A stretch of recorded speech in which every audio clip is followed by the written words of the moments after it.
শুভ দুপুর, রান্না করতে আসলাম। আজকে দেখো এইগুলো হচ্ছে সেই কি মাছ বলো তো, রয়না মাছ।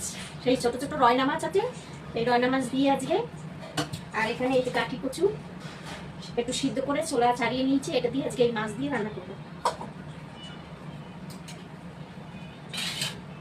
আমি এখানে কড়াই বসিয়েছি,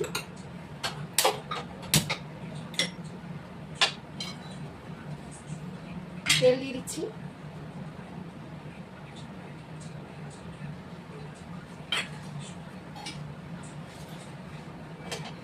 তেল গরম হতো আমি নুন হলুদটা মাখিয়ে নিচ্ছি।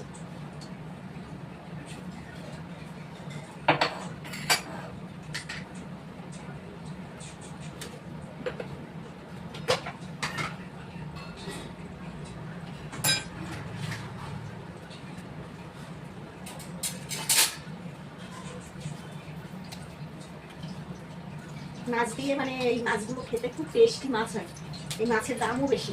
মানে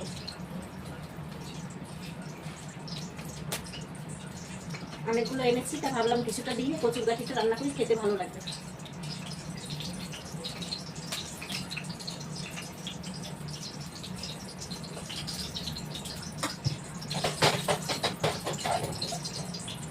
মাছগুলো দিয়ে দিচ্ছি।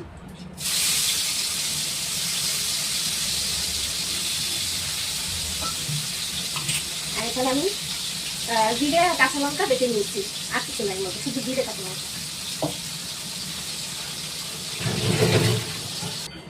মাছ ভাজা হয়ে গেছে, এই যে একদম কড়া করে ভেজেছি। এবারে গোটা জিরে ফোড়ন দেবো, গোটা জিরে ফোড়ন দিচ্ছি, দিয়ে এই মশলাটা আগে দিয়ে দেবো।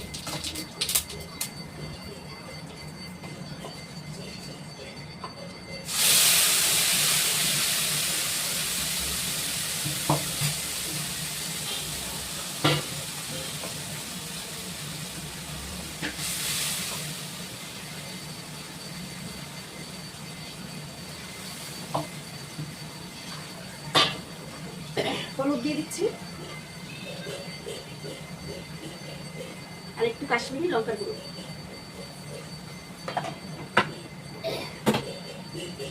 নুন দিয়ে দিচ্ছি স্বাদ মতন।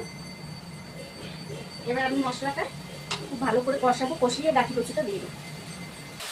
মশলা কষানো হয়ে গেছে, এবার এইটাকে ঢেলে দিয়ে দেবো।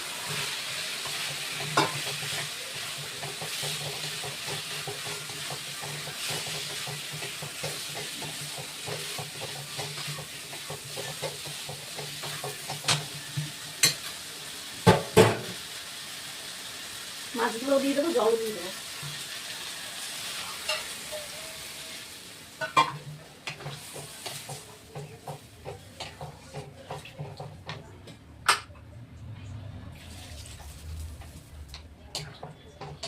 একটু ঝোল রাখবো তো, তাই একটু জল বেশি দিলাম। আর এটা ফুটবে, গাটিগুলো একটু শক্ত আছে, এগুলো সিদ্ধ হবে, আর জলটাও টেনে নেবে।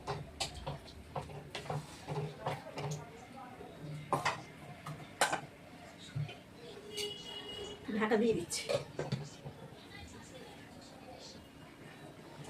এটা আমার হয়ে এসছে, আমি এবার এই যে ধনে পাতা দিয়ে দিচ্ছি। আর এই তরকারিতে ধনে পাতা দিলে দারুণ লাগে।